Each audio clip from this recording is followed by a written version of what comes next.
భారత రాష్ట్ర సమితిని వదలడం కొంత బాధగానే ఉంది.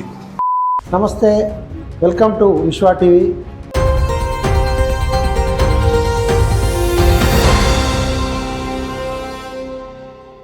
ప్రస్తుతం తెలంగాణలో జరుగుతున్నటువంటి ఈ యొక్క పరిణామాలు ప్రజలందరూ గమనిస్తున్న సమయంలో ఒక విషయం మనం చర్చించుకోవాల్సిన అవసరం ఉంది. ముఖ్యంగా ఈ యొక్క కేసీఆర్ గారి ఓటమి ఎవ్వరూ ఊహించినటువంటి విధంగా పరిణామాలు చూసాం. ఆ తదుపరి ఆ మార్పులు చేర్పులు ఒక్కొక్కరు విడిపోతున్న విధానం చూస్తుంటే ఎట్లా అనిపిస్తుందంటే ఇంతకన్నా మోసం ఇంకోటి లేదనేది మాత్రం చాలా క్లియర్గా కనపడతా ఉంది. భారతీయ జనతా పార్టీ యొక్క దళిత వ్యతిరేక ధోరణి, తెలంగాణ వ్యతిరేక ధోరణి పార్టీలో చేరటానికి కారణమైనవి అని చెప్పి నేను ఈ సందర్భంగా తెలియజేస్తున్నాను. భారత రాష్ట్ర సమితిని వదలడం కొంత బాధగానే ఉంది. కేసీఆర్ గారి పట్ల నాకు గౌరవం కూడా ఉంది. భారత రాష్ట్ర సమితి అవకాశాలు ఇచ్చింది. ఆ అవకాశాలు నాకు తెలిసిన కాడికి నేను సద్వినియోగం చేసుకున్నాను తప్ప దుర్వినియోగం చేసుకోలేదు. ప్రత్యేకంగా కేసీఆర్ గారి పైన నేను ఏ రకమైన విమర్శలు చేయదలుచుకోలేదు. కాకపోతే చాలామంది పార్టీలు మారుతున్నారు. అనేక వాళ్ళు చెప్పే కారణాలు, నేను చెప్పే కారణాలు కొందరికి నచ్చవచ్చు, నచ్చకపోవచ్చు. చాలామంది పార్టీలు మారుతున్నారు. పార్టీలు మారిన ఎవరిపైన కూడా పార్టీ అంత తీవ్ర స్థాయిలో స్పందించలేదు. ఎందుకంటే కష్టకాలంలోనే ఒక మనిషికి అన్ని బాగున్నప్పుడు ఎవరైనా ఉంటారు. కానీ ఈ సమయంలో ఈ విధమైనటువంటి వాతావరణం చూస్తే కేసీఆర్ మంచిగా జరిగినట్టు అనిపిస్తుంది. ఓటమి ఏంటంటే ముఖ్యంగా ఇంట్లో కూర్చున్నటువంటి కేసీఆర్ తీసుకొచ్చి ఆయనకు అందరం చీఫ్ సెక్రటరీ ఇచ్చి దాన్ని ఆ విధంగా నిలబెట్టి ఒక్కనాడు కూడా ఆయన అమర్యాద పరచకుండా ఇవాళ ఆయన మొత్తానికి చేయించి వెళ్ళిపోవడం జరిగింది. ఇంతకన్నా మోసం ఇంకోటి ఉండదు.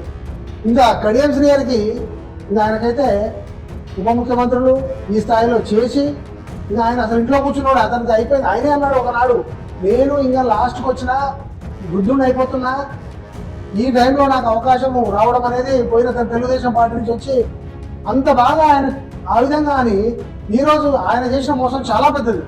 టికెట్ ఇష్యూ అయినాక కూడా ఒక లేఖ రాసి అందులో అన్ని పొందు ఇది చేసి అంటే ఇంత విడబుటాన్ని, ఇంత మోసం, ఇంత పనికి మాలినటువంటి రాజకీయాలు నేను చూస్తాం అనుకోలేదు. ముఖ్యంగా ప్రజలు అనుకుంటున్నటువంటి విషయం ఏంటంటే ఇప్పుడు వీళ్ళు పోయిన చోట కూడా అంటే ఇంత పొద్దున్న లేస్తే ఒక మోసాన్ని, ఒక గూడపుటాన్ని, ఒక మనిషి నమ్మే విధంగా కూడా లేనటువంటి విషయం. రంజిత్ రెడ్డి ఆయన ఒక బిజినెస్ మ్యాన్, ఆయనను తీసుకొచ్చి అసలు ఆయన రైట్ హ్యాండ్గా కేటీఆర్ ఉంచుకొని మొన్న కేటీఆర్ మాట్లాడుతూ కాస్తంత దుఃఖం కూడా ఆయన దుఃఖించడం జరిగింది. ఆ యొక్క విషయం చూసినాక రంజిత్ రెడ్డి కానీ, కేశవరావు కానీ, తర్వాత కడియం శ్రీహరి అసలు నిజంగా మంచి జరిగింది కేసీఆర్ మీకు.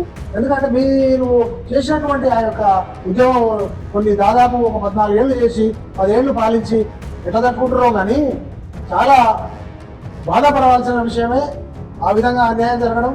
కానీ ఒక మంచి జరిగినట్టు ఏంటంటే ఇక్కడ వీళ్ళు ఈరోజు గౌరవం మంచిది. ఇంకా చాలా మంది మీ దాంట్లో ఒక గుంపులో ఇట్లాంటి గుండెలెక్కలు ఒక రకంగా ఆలోచిస్తే ఎవరిని నమ్మాలో తెలియకుండా ఉన్నటువంటి పరిస్థితి. కొంతమందిని చూసాము, ఏ పదవులు రాకుండా షమీపూర్ రాజు ఇలాంటి వాళ్ళు ఇంకా ఉద్యోగం నాటి నుంచి ఉంటూ ఇప్పటికి పట్టుకొని ఎలాడుతూనే ఉన్నారు. చాలా మంది ఉన్నారు అలాగా. అట్లాంటి వాళ్ళు ఆయా పార్టీల నుంచి వాళ్లకు గుర్తు లేక, దిక్కు లేక, ముందు దారి లేక వచ్చినటువంటి వాళ్ళు చాలా మంది. నువ్వు కూడా కేసీఆర్ గారి గొప్పతనం ఏంటంటే వేరే పార్టీలలో వచ్చిన వాళ్ళను గౌరవించి ఎక్కువ ముఖ్యమంత్రి అయినాక ఎక్కువ మంత్రులను ఇచ్చి వారికి గౌరవం వచ్చినటువంటి కేసీఆర్ను ఇవాళ ఇంతమంది మోసం చేసి వెళ్ళిపోవడం ఈ ఓటమి ఒక విధంగా గుణపాఠమే. అలాగే ఎక్కడికైతే చేరుతున్నారో, ఎందుకంటే ఈ కెమికల్ రియాక్షన్, ఫిజికల్ రియాక్షన్, ఒక వస్తువు పెండ వాసన ఎప్పటికైనా మల్లెపువ్వు వాసనే. ఈ మోసం అనేది వాళ్ళు ఎక్కడికైతే రేవంత్ రెడ్డి దగ్గర చేరిరో ఆ కూటమిలో కూడా, ఆ కోటరీలో కూడా, ఆ కాంగ్రెస్ లో కూడా ఇది ఒక కామన్ విషయం అయిపోతుంది. వీళ్ళ నుంచి ఏనాడు బాధపడాలో ఎదురు చూడండి. ఎప్పుడైతే బాధపడుతున్న సమయంలో ఒక పెద్ద మనిషిని కానీ, ఇంట్లో తండ్రిని కానీ, మన గురువు గారిని కానీ, లేకపోతే మనం నడిపించిన వాళ్ళని కానీ 2001 నుంచి దాదాపుగా ఎంతో మంది రావడం, ఈయన యొక్క ఉద్యమ స్ఫూర్తిని, తర్వాత ఎంత కష్టపడి పనిచేసినటువంటి వాళ్ళను మధ్యలో ఎప్పుడైతే నువ్వు చూడకుండా వదిలేశావో అక్కడి నుంచే వీళ్ళ వలసలు స్టార్ట్ అయినాయి మీ కాడికి. దాన్నే ఆసరాగా చేసుకొని వచ్చి మీ మధ్య బాగా చేసినటువంటి ఒక దుర్మార్గపు మైండ్ సెట్ ఉన్నటువంటి వ్యక్తులను ఈసారైనా గమనించి గతంలో ఉన్నటువంటి ఆ యొక్క ఆత్మగౌరవం కోసము ఉద్యమం కోసం వచ్చినటువంటి ఎవరైతే పోరాటం చేసినటువంటి యువకులు ఉన్నారో వాళ్ళను మళ్ళీ కాస్త చూసి జాగ్రత్త పడి సరైన వ్యక్తులను సెలెక్ట్ చేసుకొని ఇక నుంచైనా 2029కి ఒక సరైనటువంటి అంటే ఒక ఎదుగుదల కష్టపడి తెచ్చుకున్నటువంటిది ఇష్టపడి తెచ్చుకున్నటువంటిది నష్టపోకుండా రాబోయే కాలానికి కూడా ఒక మంచి పాత్ర అంటే ఒక దారిని సృష్టించుకొని ఈసారైన కరెక్ట్ వ్యక్తులు గమనించి చేయండి. అదేవిధంగా ఎట్లయితే మన ఇప్పుడు చేరిన ఒక చోటకి అధికారం పర్మనెంట్ కాదు, ప్రజాస్వామ్యంలో సొంతం కాదు, అక్కడికి చేరిన ఆ మినీ కోటరీకి చేరినటువంటి ఆ విషయం ఏదైతే గమనిస్తున్నామో రేవంత్ రెడ్డి గారు 100% జాగ్రత్తగా ఉండాల్సిందే. ఎందుకంటే మురిగే కుక్క మురిగేదే, కరిసే కుక్క కరిసేదే. బాగుంది కదా అని ఎక్కువ అన్నం పెడితే మళ్ళీ నిన్ను కరిసినా కరిస్తాయి. కొంచెం జాగ్రత్తగా ఉండాలి. ఎప్పుడు కూడా ఇది కామన్, మీకు తెలియదు కాదు, రాజకీయంలో ఎంతో ఉంటుంది కానీ ఇంత దారుణం అనుకోలే. మరి కేసీఆర్ పూర్తిగా అయిపోలే ఇంకా.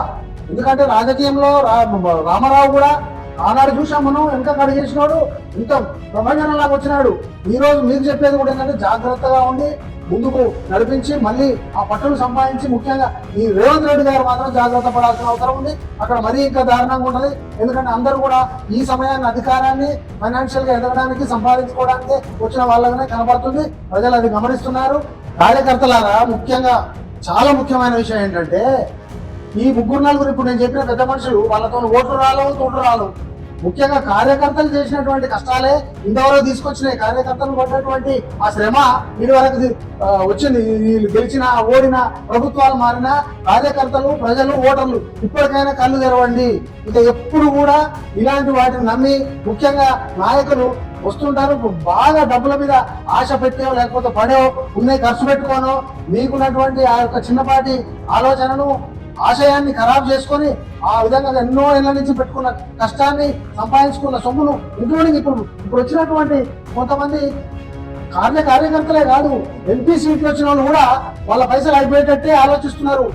ఏదో ఉన్నామా, ఏదో నలుగురికి చేసామా, రేపొద్దున ఏదో ఆశతో ఇకనన్నా కళ్ళు తెరిచి మీ సొమ్ము ఖరాబ్ చేసుకోకుండా, మీ ఒళ్ళు ఖరాబ్ చేసుకోకుండా, మీ యొక్క టైం ఖరాబ్ చేసుకోకుండా సరైన వ్యక్తికి మంచిగా నడిపించి ఆలోచించి రాబోయే కాలానికి జాగ్రత్తగా ఈ రాజకీయ విధానాన్ని పాటించి నలుగురు మంచి వ్యక్తులు, నిజాయితీ వ్యక్తులు, గొప్ప వ్యక్తులు కష్టపడి ముందుకు దేశాన్ని రాష్ట్రాన్ని నడిపించడం వాళ్ళని చూసుకోండి. ఇక మీకు ఇది గొప్పగా అంటే అనిపిస్తే ఈ సలహాను పాటించి బాగుపడండి, బాగుపరచండి.